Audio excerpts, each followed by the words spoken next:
Oke teman-teman, perkenalkan nama saya Catur Urip Septidisi Sukirno. Saya akan mempresentasikan kuis algoritma pemrograman 1. Soal yang pertama,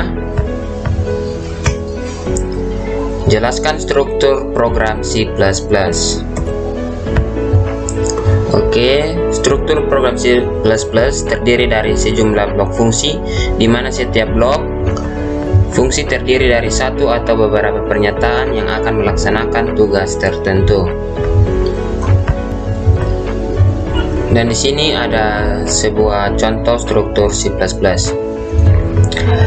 Di sini ada include your stream using namespace std, int main, cout, dan di sini ada hello dan diakhiri dengan return 0. Include your stream adalah pustaka file header yang memungkinkan kita untuk menggunakan input dan output pada program. Dan using namespace std di sini digunakan untuk mendeklarasikan nama untuk objek dan variabel dari pustaka standar. Int main sebagai fungsi utama, kemudian apapun yang berada dalam kurung kurawal akan dieksekusi. Dan cout berfungsi untuk mencetak dan menampilkan teks output, kemudian diikuti dengan operator penyisipan. Dan hello adalah teks untuk ditampilkan. Dan return 0 di sini digunakan untuk mengakhiri fungsi utama.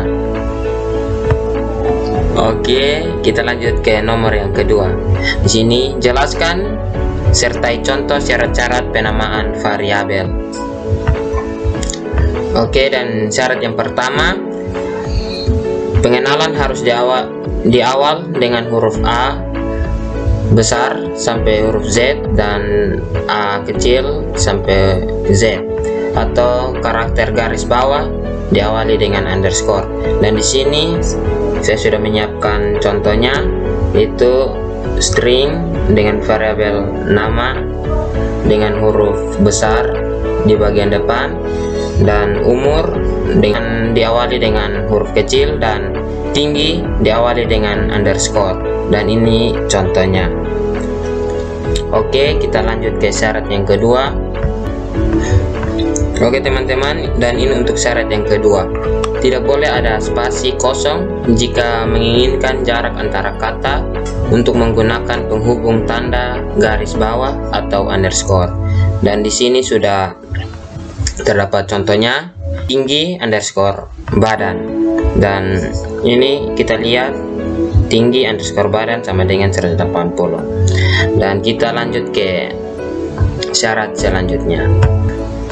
Oke teman-teman, ini untuk syarat yang ketiga, tidak boleh diawali dengan angka dan menggunakan operator aritmatika. Oke teman-teman, di sini saya sudah menyediakan contohnya, yaitu 4 nama tambah umur. Jadi teman-teman, kalau kita menjalankan program ini akan error karena di depan nama kita menggunakan angka, dan di umur kita menggunakan tambah sebagai operator aritmatika. Oke, jadi begitu teman-teman. Kita lanjut ke syarat berikutnya. Dan ini syarat yang keempat, nama variabel tidak boleh mengandung keyword atau kata kunci tertentu yang digunakan pada C++ seperti for, if, break, continue, dan lain-lain. Dan ini kita lihat pada contoh ini. Teman-teman, di sini saya menggunakan tipe data string untuk menyimpan variabel int, di mana int merupakan suatu tipe data integer dalam bahasa pemrograman C++. Oke, kita lanjut ke syarat yang terakhir. Oke teman-teman, dan ini syarat yang kelima. Panjang pengenalan boleh lebih dari 31 karakter, tetapi hanya 31 karakter pertama yang dianggap berarti, atau dianggap berjalan. Oke teman-teman, dan itu kelima syarat penamaan variabel. Dan kita lanjut ke nomor yang ketiga. Oke teman-teman, buatlah algoritma untuk mengetahui apakah sebuah bilangan yang diinput termasuk bilangan genap atau ganjil. Oke teman-teman, dan di sini sudah ada contohnya. Jika kita menginput nilai pada variabel bilangan, jika hasil dibagi 2 sama dengan 0, maka outputannya akan dihasilkan adalah bilangan genap. Jika tidak, maka outputannya adalah bilangan ganjil. Dan itulah contoh. Oke teman-teman, kita lanjut ke soalnya nomor keempat. Jelaskan disertai contoh penggunaan fungsi input dan output. Input pada bahasa pemrograman C++, Cin, membutuhkan variabel untuk menyimpan data yang diinput, kemudian diinput menggunakan perintah dari keyboard. Oke teman-teman, dan di sini sudah ada contohnya. Di sini Cin lebih besar 2 kali variabel, dan di sini kita menggunakan tipe data yaitu string dan variabelnya yaitu nama. Dan inilah contohnya teman-teman. Dan kita lanjut ke soal yang kelima. Jelaskan disertai contoh penggunaan penentuan format dalam fungsi printf dan scanf. Dan ini teman-teman, printf berfungsi untuk menampilkan output ke layar. Fungsi ini terdapat pada libri stdio.h.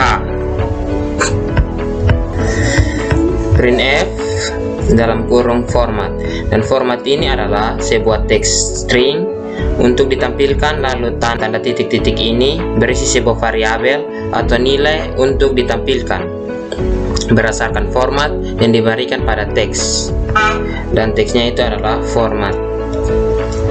Pada fungsi printf kita menggunakan simbol %s, %d, dan backslash untuk format teks. Dan teman-teman, simbol %s di sini berfungsi sebagai tampilkan teks, dan %d di sini berfungsi sebagai menampilkan angka atau pecahan desimal, dan /n di sini berfungsi sebagai untuk menentukan baris baru. Oke teman-teman, kita lanjut ke fungsi scanf.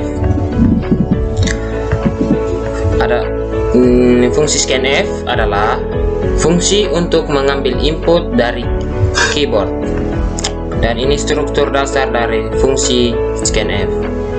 Scanf dalam kurung %f dan var. Format yang diberikan tergantung dari jenis tipe data apa yang ingin kita ambil. Contohnya seperti di sini teman-teman. Oke, kita lanjut ke soal yang terakhir, yaitu soal nomor 6. Jelaskan apakah output dari listing program berikut.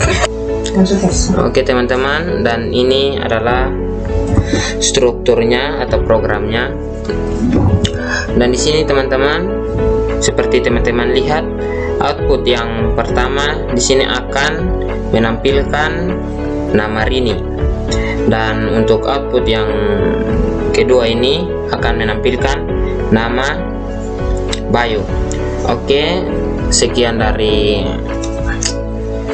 penjelasan kita kali ini, dan tunggu untuk video berikutnya.